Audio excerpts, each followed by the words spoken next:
Hi folks, I'm so excited to tell you. I traded my Marshall Astoria, my beautiful, reliable, hand-wired Marshall Astoria. I traded it in and almost got a swap. I had to pay £100 or whatever it was to get this silly Fender Twin. For those of you who don't know, I'll put a link in the description to a video I did on a Fender Princeton.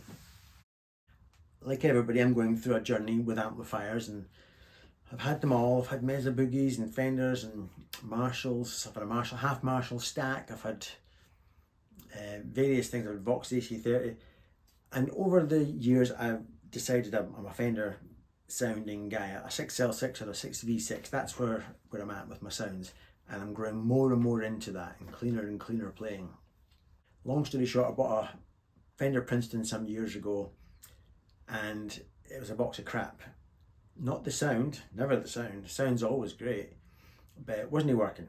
Got another one, wasn't working. Got another one, wasn't working. All the same thing, the silver face drip edge thing, these reissues that they're doing. And so that's what led me to the Cornell. The video talks about how that's I'm done with Fender amps. There's no quality control. And I spoke to the manager of some shops, and the managers have also confided, I won't mention any names, that yeah, they have a lot of problems with Fender amps coming back from the customer. Various things, noise issues, things not working, dodgy valves. So I've been very happy. My marriage is made in heaven with this Cornell. I'm never selling it. I love it. So anyway, I wasn't really playing my Marshall except when the Cornell goes in for the occasional service or whatever. And it's just, I'm not Eric Clapton and the Beano anymore. I'm not that kind of player. And so it's just not really doing it for me, despite the fact that it's a wonderful amp. So I thought, I'm bored, I want some fun. And I went in thinking I don't want to spend any money really, because I'm saving for my retirement. I thought I'm just going to take a punt. I'm going to go and try various amps. I tried some Morgans, an AC40 and an AC20. Nah, no getting away from it. I'm not a British sounding guy. That British foxy sound, it's lovely and all that, but it's just not me. And I'm looking around at all these Fenders. They've got quite a good range and guitar of silver face Fenders, Pro Reverbs, and the Twin behind me. I thought I don't want to try them because I like the sound, that's guaranteed. I always fall in love with the sound, but I'm not wanting Fender. There's crap. Just now anyway. And tried various things. I thought, okay then. I looked at the price of the Twin. It was going for about £100 more than the guy had said it would give me for the Marshall. And I thought, can I try the Twin? And I just went, you know, I played one of these Tobias Hoffman things, and within 20 seconds I said, wrap it up, we've got a winner. And so I bought it on the basis that it's going to break. I have watched enough. I tell you what, before I babble on, let's hear a wee bit. Hopefully you can tell a difference between this and the Cornell.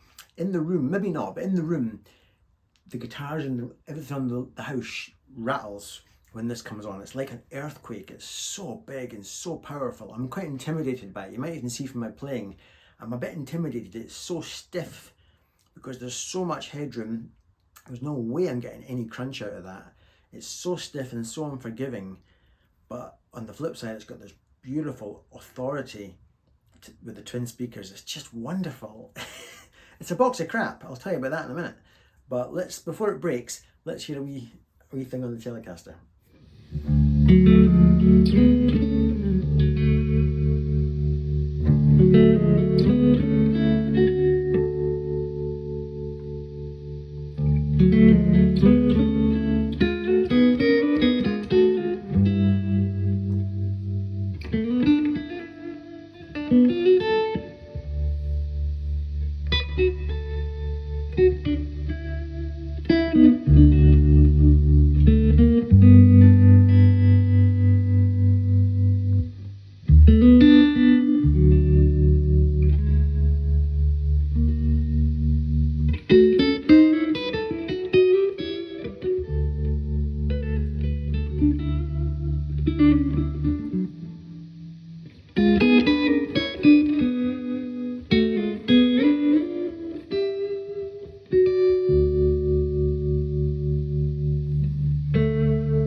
single crackle. Fender, I apologise. So, hope you liked it. If you didn't see much difference with the Cornell, trust me, in the room it's like, whoa, it's fun. It's real fun because it's so big sounding. Now, the vibrato that you heard, and this leads me to the issues, right? The vibrato you heard was not the vibrato on the amp. Despite it having a wonderful vibrato, I can't use it. It's too freaking loud. And I'm sure in a few weeks it'll start to go tick, tick, tick, tick, tick, like they all do. That wasn't the reverb from the amp. It's got wonderful reverb. Can't use it. It's too freaking loud. You heard the noise floor at the end of the Telecaster clip. That was with the second channel minimized to 0, so nothing's coming out of the second channel. 0 reverb to take away maximum amount of hiss.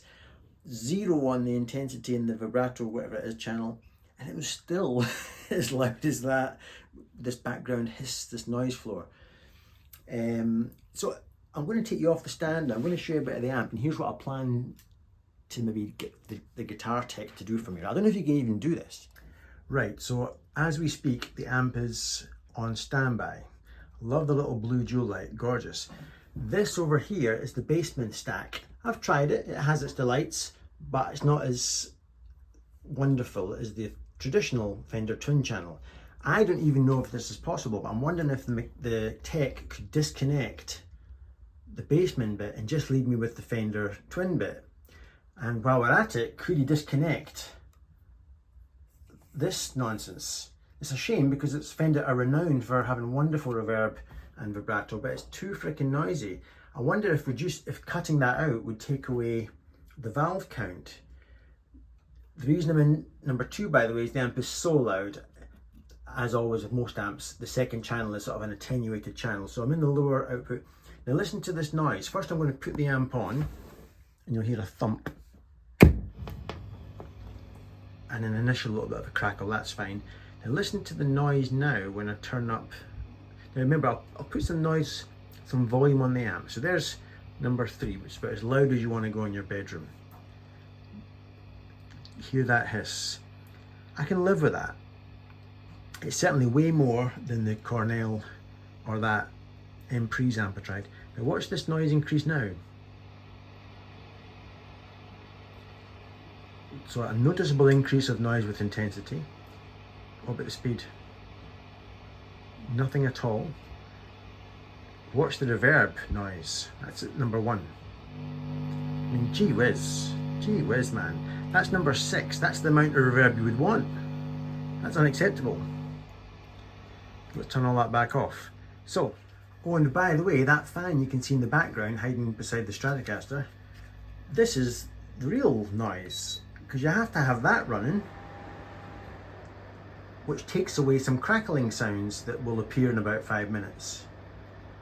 Here's a wee clip of what, if I don't put the fan on, then here's a wee clip of a little mood swing the amp likes to do every 10-15 minutes.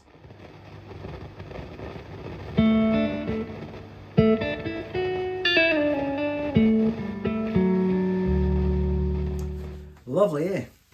So the fan seems to take that away. And as I've had a Fender twin before years ago, that was my amplifier in our band. I played that for years, it was wonderful. But they do get really hot Fender twins, and heat and electricals, I'm not sure they're a good mix. So the fan, I'm now on the lookout for a small, quiet fan. Ah, what a nightmare. However, it's such a fun amp in terms of sound. Before I tell you why I think it's unreliable and why it's going to break, let's have one quick break to hear what it's like with humbuckers. Here we go.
So, I watch Psionic Audio's wonderful YouTube channel. Again, I've said before, what this guy doesn't know about amplifiers probably isn't worth knowing. And he has, in some ways, on one hand, he's telling it like it is, and that I think there's one of his videos, he shows you the caps, and he says these cost X amount, and the better ones that they should have used are only so many cents, dollars more expensive. But when you're selling a bucket load of amps like Fender do, yeah, the accountants have got a point. You can save here and you can save there. He says these ones have got a habit of leaking 5 minutes after the warranty's up, and these ones tend to last a lot longer, but they don't use they use the cheap one. And that's just one example from what I've read and heard throughout the whole amp. They put the heat wires there and they shouldn't do that, and I don't know anything about it, but I just hear all this information that it's only a matter of time before it crackles. I reckon that's why this amplifier was in the shop. It's pre-owned, you see. This was a pre-owned item. I reckon the previous owner has had it and just couldn't live with the noise. There's other videos on YouTube of people buying these reissue amps that just can't live with the noise. They all seem to love the sound. We all buy it because of the sound, but the noise floor. And so that's the caps example, which is one example of many things throughout the amp that I believe, from my research, are just penny pinching, keeping the bean counters happy and so on. However, it didn't really cost me anything in terms of the trade, really, 100 quid. It's given me the sound that I just love. When the Cornell needs to go in for a service next time, I'll have a wonderful amp to play with and to record with, if I can keep the noise relatively quiet. But I also would quite like my amp tech to just see if you can mod it in some way. I don't want to lose the sound. I'd happily live with that sound for the rest of my life. I just love that sound, I always have. But maybe something could be done. But the thing is it's going to cost me hundreds of pounds, going into thousands of pounds, to turn it into what I want, something that's actually reliable. So there comes a point of where it maybe tips over and the balance is all wrong. But it'd be nice to spend a few £100 in a year or two when I feel I really need to, and turn it into a quieter amp. I think you can. I think Lyle from Psionic Audio, he proves that you can make these amps quieter by doing certain things. So that's me trading a wonderfully good amp in for probably a box of problems.